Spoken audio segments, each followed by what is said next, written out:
This is a download from the University of California, Berkeley Art Museum and Pacific Film Archive. To find out more, visit bampfa.berkeley.edu. It's great to be here today, and I think in the 6.5 years that I worked here, I never actually sat like this, so it's a nice change. So I'm going to just introduce Peter, and I have some note cards. Okay. So actually closing today is Peter's major retrospective. Is it a retrospective or is it a selective survey?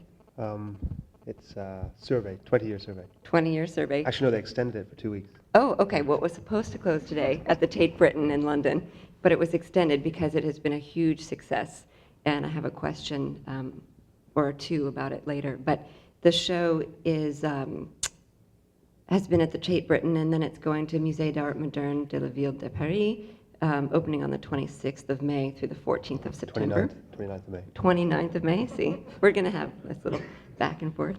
And then it's going to the Schirren Kunsthal in Frankfurt from the 8th of October to the 11th of January? Yes, okay.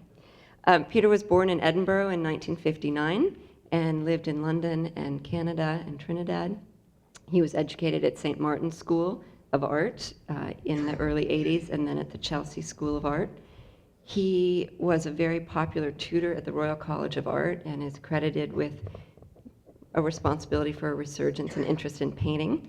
He was there from 1994 to 2001, and his shows are numerous. Selected exhibitions starting in 1998 include the Whitechapel Gallery in London, in 2004 the Studio Film Club at the Ludwig Museum and the Kunsthalle in Zurich, and a Works on Paper survey at the Dallas Museum of Art in 2005, and various other shows. So, welcome. Thank you. So here we are in Berkeley, California on another Sunday with the conversation 8 years later. And we have seen each other many times and worked together since then several times. And I wanted to first just thank you for agreeing to come back and talk with us on the occasion of the Matrix anniversary. You're always very generous with invitations to talk and show your work, and I think that generosity is found within your work in general. So. You saw before we started talking a very modest selection of some of Peter's works, and some of the works you saw are some of the works that were included in that Matrix show. I looked on the board upstairs, I guess that was the 4th show that I did here, and it's actually the one that I get asked about pretty much the most out of 41 shows. People always ask about your show. And so looking back on that, I guess I wanted to start off and say, that was your first one-person museum exhibition in America. It traveled to the St. Louis. St. Louis, yeah, but also MoCA North Miami. In Florida, yeah. Yeah, and I wanted to know what kind of impact that show had, if any, when you think about it now and looking back.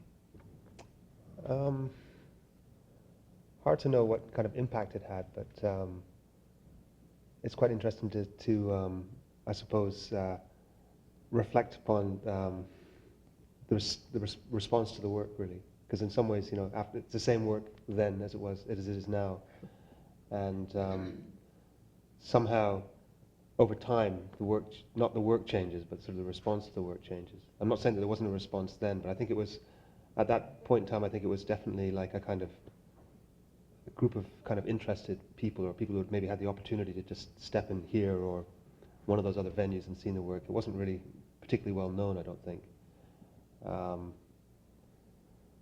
Yeah, I think it's a slow thing, really. But I think it was good.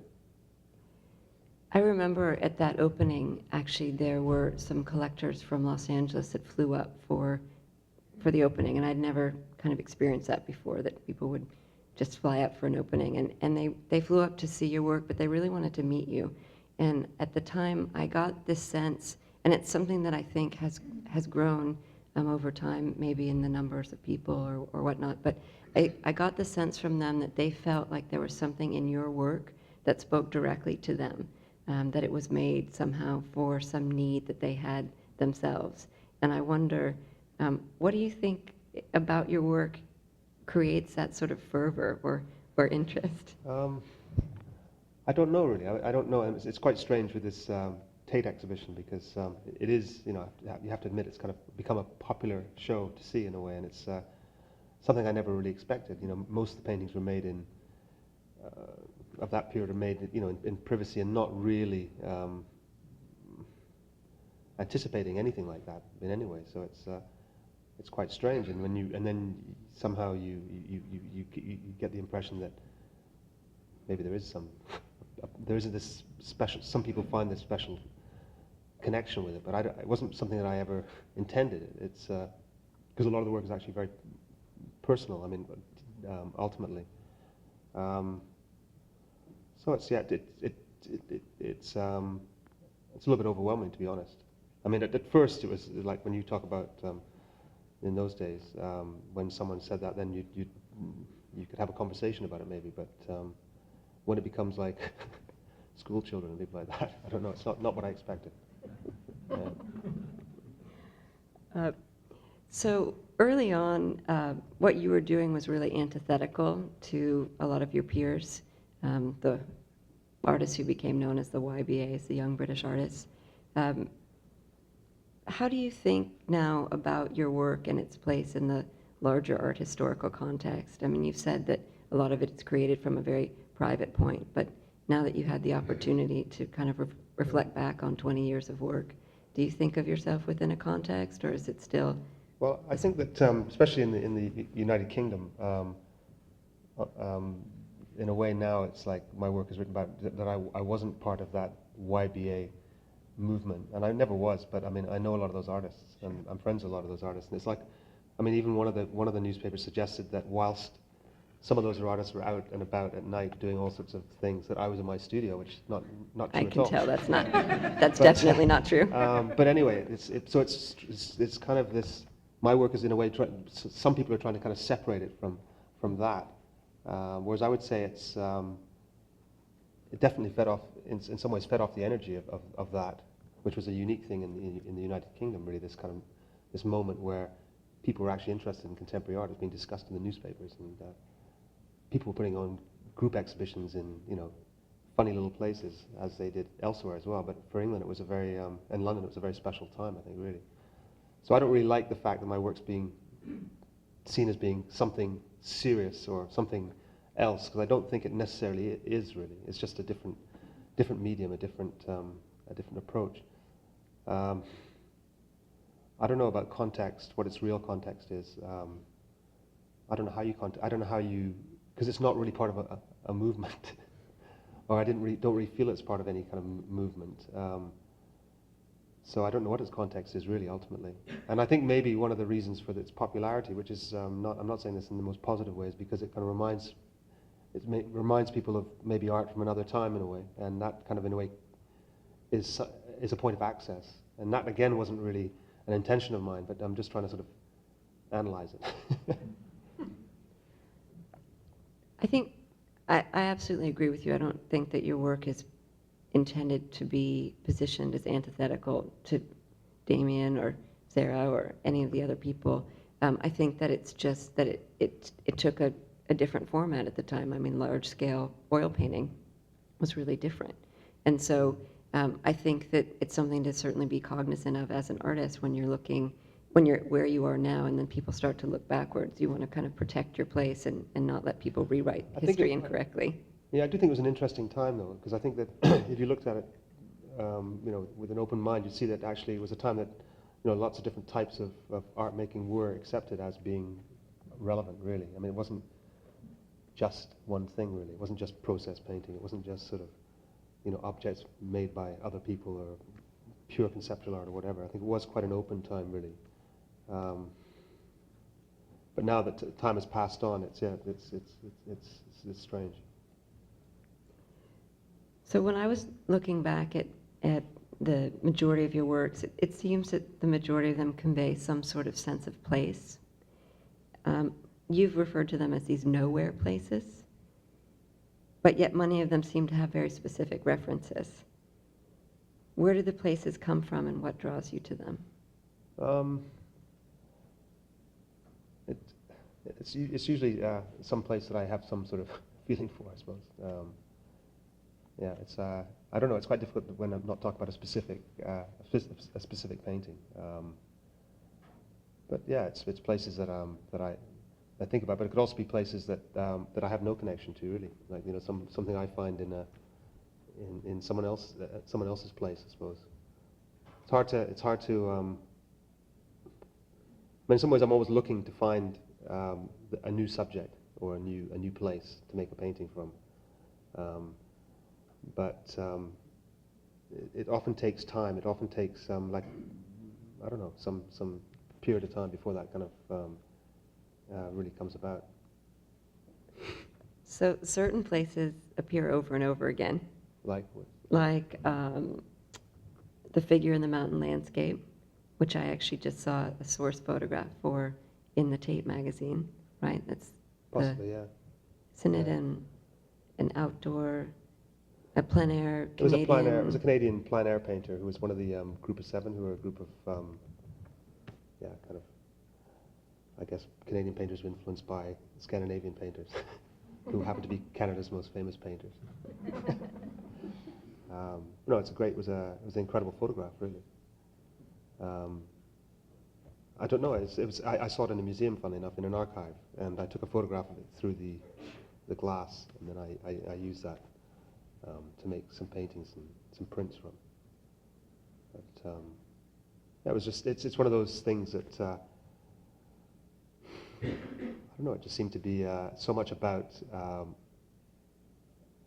the making of a painting and how one tries to make a painting about, I don't know, a place, and in a way this kind of shape of this figure, which was to describe it, it's a photograph. The photograph is from the back of a man wearing a strange kind of hooded outfit in a landscape, and the shape is a very prominent shape.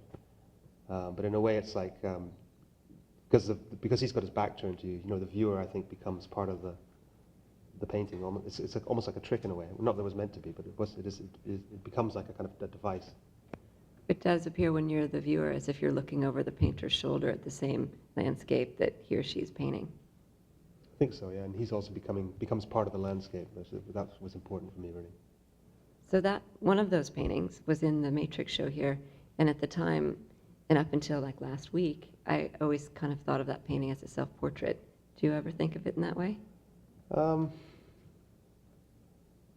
Self-portrait of an artist. I don't know about me. Self-portraits of an artist, of someone trying to, attempting to make a painting. The complications of making a painting. Maybe the complications of putting yourself in the painting. But not really like if you want to call that a portrait, yeah, that's a portrait. So what are some of the complications of making a painting? I don't know. I think making it, for me, I think it's very different for lots of people. I mean, for me, it's like it has to be convincing in a way, and that's that's got nothing to do with good drawing, bad painting, good painting. It just has to it has to felt like it's meant in a way. Hard to describe. I mean, and sometimes that can happen quite quickly, and sometimes it can happen over a long period of time. I just think it's a very complicated. I think that as soon as you're shallow, it's very apparent. Or if you haven't tried, when I say tried hard enough, I don't mean it's got anything to do with like hard work. It's just like I think it's just a very very subtle thing that's not really.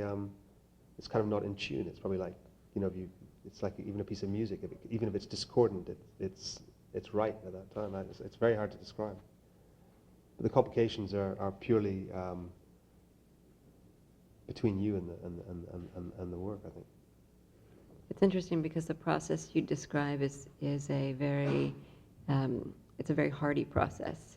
It takes kind of hard work and seriousness and. Not really. I didn't mean to say that at all. Because I think sometimes it can come quite quickly. But I think actually, interestingly enough, the French painter Bernard Fries, who makes very rapid paintings. I don't know if you know his work. I was told that he never allows a painter to leave his studio until it's been there for a year.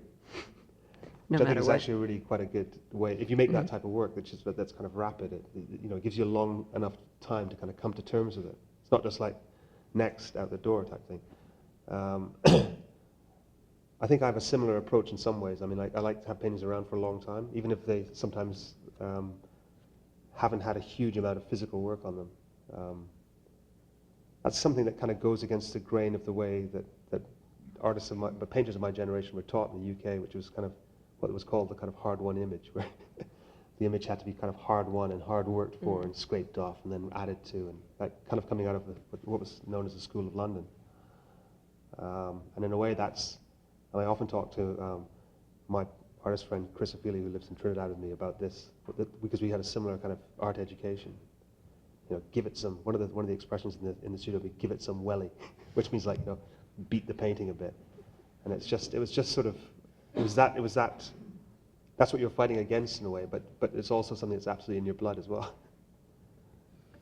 Okay, so it's more of a metaphysical effort. I think so, yeah. So, other images that come up again and again, the Canoe Lake. Yeah, but I mean, these images I haven't really used for a long time. Okay. But I think I have used, I've gone back to some sort of sometimes floating craft. Right. Floating crafts. Right. Not necessarily canoes. Right. And sometimes they have figures in them and sometimes they're abandoned. Usually figures, yeah. Okay. When you do go back to an image, why do you think you keep going back? What is that re-examination? I think most. I only think you have. I think there's only so many good images out there. There's only so much kind of subject that is appropriate to you in a way, and sometimes you just if you find something, you don't want to just do it once, like many good things in life. So you want another taste of it, really. You want another attempt. I've never done really. I think the most paintings I've made of one subject was about 6, which was the ones I made of this modernist building. But they stretched over about 4 or 5 years, the making of those. So they're never really kind of made in series. But I think it's kind of, the artist's right to sort of have things that they go back to, really. I think it's a good idea. Good idea. So photography is really essential to your practice? Unfortunately. It's not really something I really... it's something I'd like and constantly try to get away from in a way, but it's kind of how I started, really.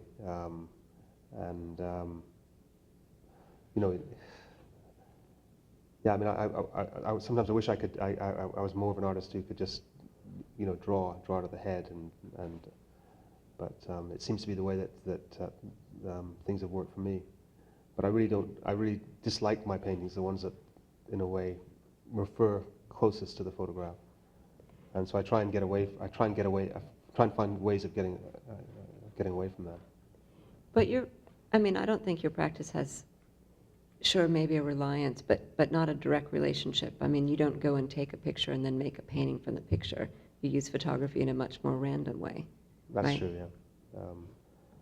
But I might use photography. I mean, for instance, some of the paintings I made recently, I was taking photographs of shadows and then using that shadow as the painting. But I mean, I think it's just, I use it because it's a way of dealing with things like planes, which are very, I find very complicated if you're drawing them, really. Like and then they become too stiff. Whereas if I use a photograph, I can actually see it already on a flat surface. So it's very much for practical reasons, and sometimes mood as well. How does memory impact your work? Don't know. I think I suppose it's really a lot of the imagery I'm drawn to is somehow connected to my own memory, and but it's not a study of memory. It's more of just a personal thing, really. I don't think I think that people have written about my work as having to do with memory and things like this, and I think it's memory, yeah, but I don't see it as being that different from the way most artists not so many artists work just from the instant, they work from reflection. I think that's the same way I work, really. So how about imagination? How does imagination impact your work? I think the imagination is more, the imagination side comes more through the making rather than through the imagining of what if type scenarios and then making like an imaginary narrative. That doesn't really exist in my paintings. I think it's more, I think the process of making the painting is very important for me, and what happens in that time. There's, you did a walkthrough of your Tate show that was videotaped and it's up on their website. Haven't seen it. Yeah, it's there. And one of the things that struck me in watching that, it's short, it's a few minutes, but you seem as you're walking through the show to, and you said as much, that you were remembering where you were when you made each of the paintings, and kind of unintentionally, not that you were being nostalgic, but that you were sort of, it seemed to me that you were looking not so much at the paintings and what was in them, but also sort of remembering who you were when you made them and where you were. Yeah, I mean, that's a strange thing about doing an exhibition like the one that's on at the Tate, because it's 20 years of painting. So, yeah, I did have that strange feeling of the places. But the thing that struck me most when I first started seeing these paintings come out of the crates was just how much technically they've kind of changed. And on first viewing, I found a lot of the earlier paintings, it was almost like the technique was sort of sticking out on stalks into the room, and all I could really see was technique, and wondered why I'd made paintings like that, whereas trying to get away from that way of making paintings. So it was kind of like wasn't really a very pleasant experience to begin with, to see these paintings all, all these paintings sort of stacked up against the walls. But once we started to put them on the wall and get some sort of rhythm to the exhibition, then they started to make sense, I think. But yeah, it's quite strange experience, I think, looking back. So we talked a little bit about how popular your show's been, and I mean the reviews have just been amazing, and there were, and you maybe alluded to this earlier too, that there were in the press quite a lot of associations between your work, or not really, I don't know if it's really about you or your work, but anyway, with William Turner, who's kind of the father or most famous British artist of the exterior landscape or whatnot. Do you ever think about Turner? What did you think about that? I mean, is it all? I mean, Turner's such a god of god of painting, but god of British painting especially. Sure. And I never really think about Turner when I make a painting. I never have really. I mean, I like Turner's paintings, but I'm not like he's not one of my gods, as it were. But was that kind of the highest compliment that could have been paid in the British press, do you think? It was a very strange one. I thought it must be backhanded somehow. I don't think it was. I don't think so. I think it was totally sincere. Well, it's funny because the show's going to Paris next, and the director of the museum in Paris said to me, he said, "You realize this is the first landscape painter who's shown in France since Seurat." But I think he was probably and I think he was serious. I mean, like it's kind of so yes, maybe in England maybe it was the same thing too. I mean, no, that couldn't have been so in England. I mean, they have a history of it. But I mean, I think that in it's just these strange connections that are made. I mean, Turner just happens to be in the next wing of the museum. Right. But so what? I never really thought about my paintings in a way trying to sort of have that feeling of landscape or being in the landscape like he has. I always thought mine were more about kind of the idea of a landscape, really. I mean, maybe sometimes maybe those two things cross over. I think that if you think of Constable as kind of like a physical kind of rendering of landscape, then Turner's more this kind of, I don't know, it's almost like this feeling of landscape, and then you have someone like Friedrich is more like about ideas of landscape, and I think that I would think that my paintings, although they don't look like Friedrich paintings in any way, but it's more about the idea of a landscape. Yeah, I think that's right.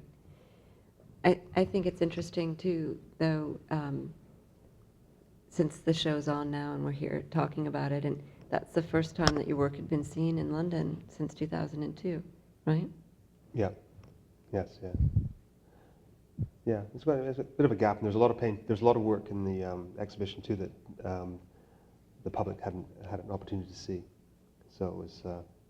I think it was a bit of a surprise maybe for people because there was a good half of the show hadn't really been shown in the United Kingdom.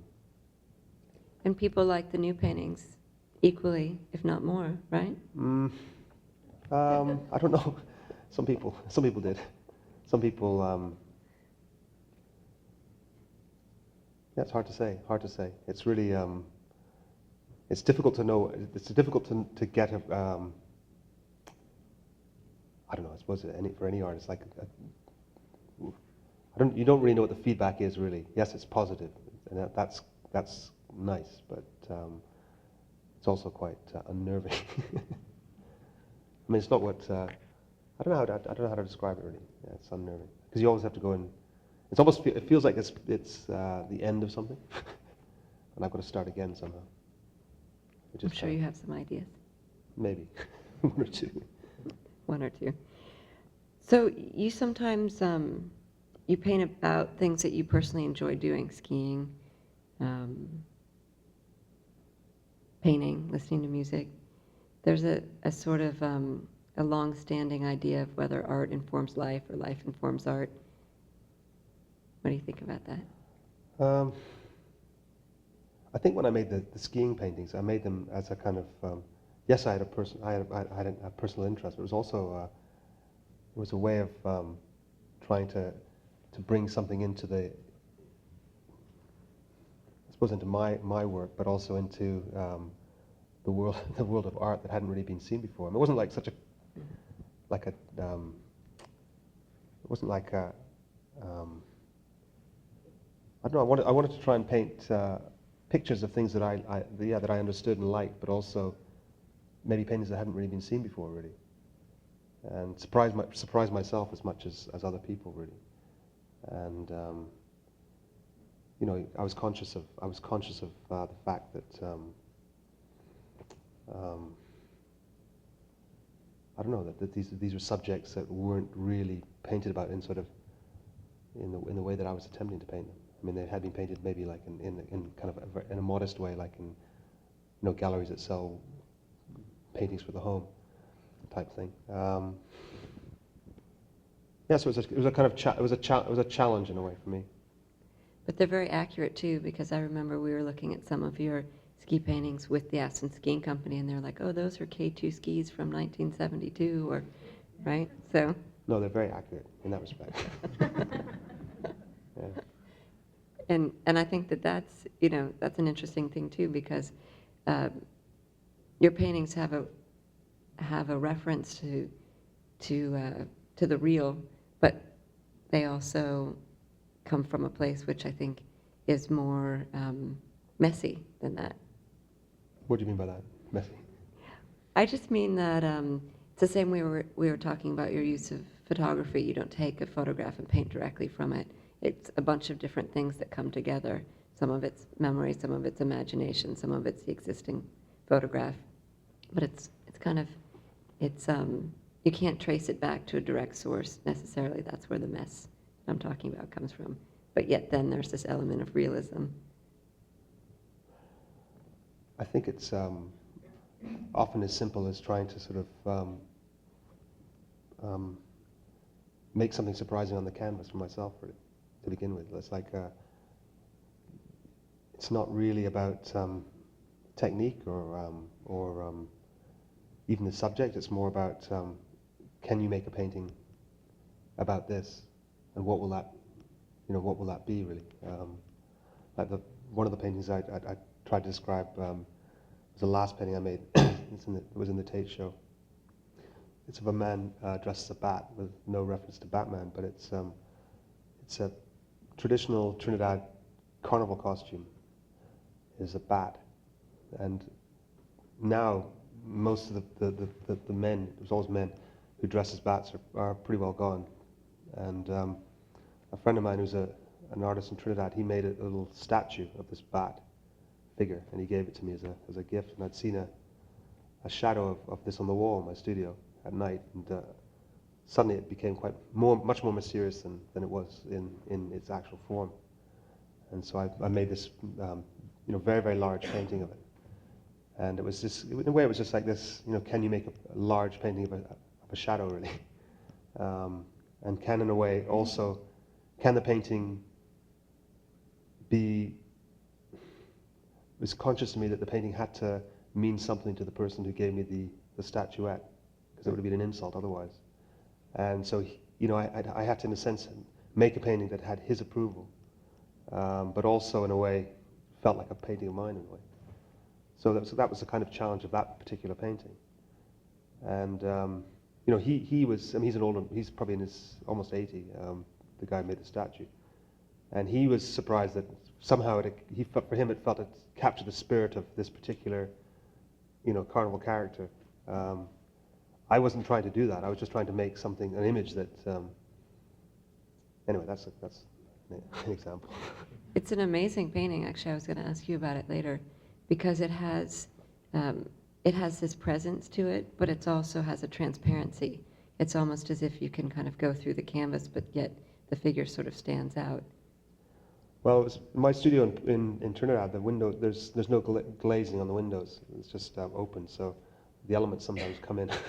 This particular canvas, I also used it to sort of shade out the direct sunlight, so it was got quite faded and rained on. So it was actually, I was given quite a lot of information, which is the first time I'd ever really used that in one of my own paintings.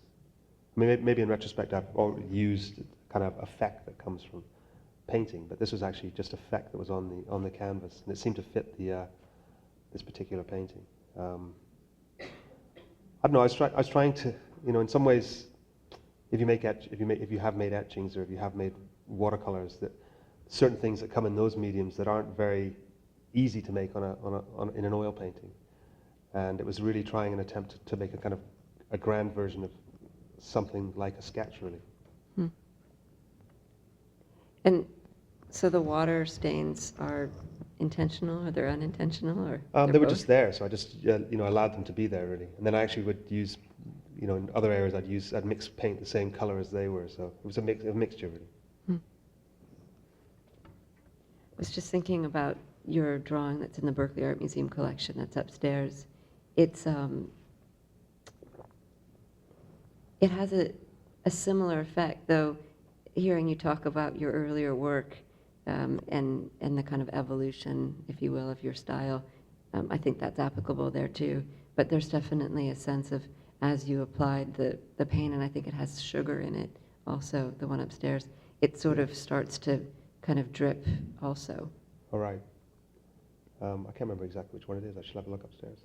Yeah, but I think in the work upstairs, it's the intended effect is sort of to recall the shimmering that comes on a body of water. So there's a. Yeah, I mean, I'm very wary of technique as well. I mean, I think that it's you don't want to become someone who's into technique. I'm not really into. I mean, I think that sometimes it presents itself. But I wouldn't want to kind of just be someone who has like a bag of tricks of technique. And in a way, that's something I'm always trying to sort of work against in my own work, is when I see that starting to happen, I'll try and do something quite different, really. Like, I mean, at one point there was many painting, was this business of looking through layers to see something behind and all that kind of stuff. And then I just thought this is becoming almost like a kind of mannerism, really. So then I made the ski paintings, which were much more kind of upfront and almost quite, an attempt at a type of realism in a way, in their rendering. So, in about 2002, that's when you left London and moved to Trinidad with your family? 2002, yeah. 2002. And so I think we've sort of indirectly talked about this, but how do you think the move has affected your work? In some ways, I think it's a difficult thing, but it's a good thing also to work in a place where you're not surrounded by art that you know, in a way. I mean, there's definitely lots of art in Trinidad, but it's not necessarily in the museum, or it's different. It's just different, really. And hierarchies of artists are very different as well, really. I don't know. I think that it's a different. It's good to work in a place where, in a way, you have to justify what you do just by, without sort of a lot of stuff around it. You know, like the kind of powers that be sort of promoting it or whatever, or showing it or whatever. It's just like you are an artist, you are a painter, and so you show, you know, people who you know respond to your work in that way. I mean, the strange thing is that, you know, I don't really exhibit my work in Trinidad. I have done, but it's difficult to exhibit it there because there's not really kind of the structure for it. I don't mean just the physical structure, but just it's different. But I think that I like being there a lot. But I think people accept you for what you are, accept you for what you do. Yeah. So works on paper also factor very prominently in your practice. How do they function for you? Well, I always made works on paper, but I never really thought of them as being anything other than sort of just sketches. Well, maybe that's the same for everyone. I hadn't really exhibited them at all, really. I never really thought of them as being of much use, really, other than to myself.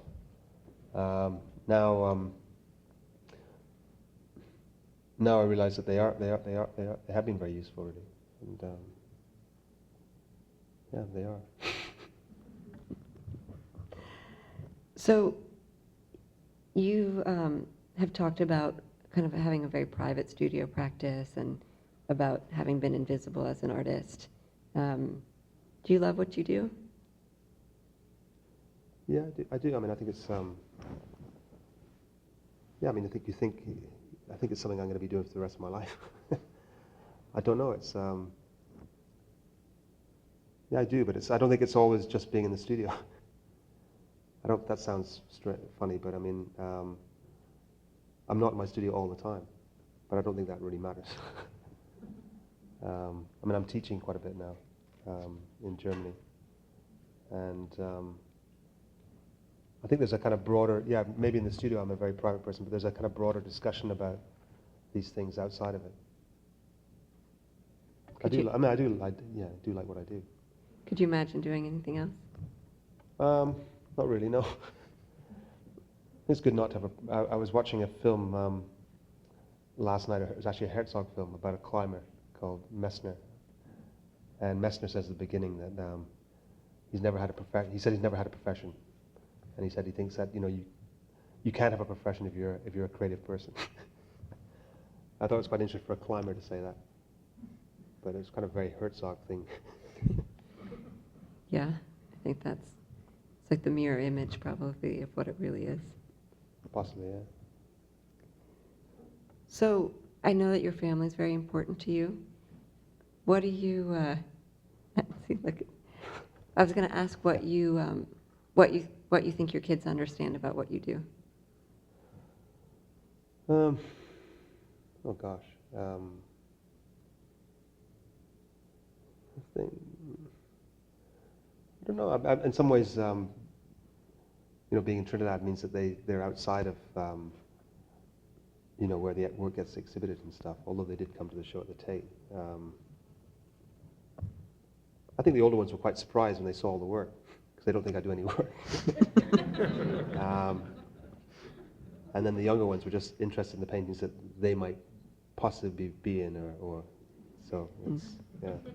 That's funny. I mean, they've never known anything else, so that's they have no alternative to think about, really. And so you talked a little bit about that bat painting, and I know that's the most recent show, most recent work that was included in the Tate show. Are there other paintings that you're working on now, that you've been working on, that didn't make it into the show? Yeah, there's a few paintings that didn't make it into the show, which I'm actually trying to finish off for the when the show goes to Paris. I can't really, well, I shouldn't really talk about them because they may not exist. But yeah, there's just usually paintings that have complications with the figurative element. That's the problem, really. Trying to resolve a kind of certain body position or something like that. This is a download from the University of California, Berkeley Art Museum and Pacific Film Archive. To find out more, visit bampfa.berkeley.edu.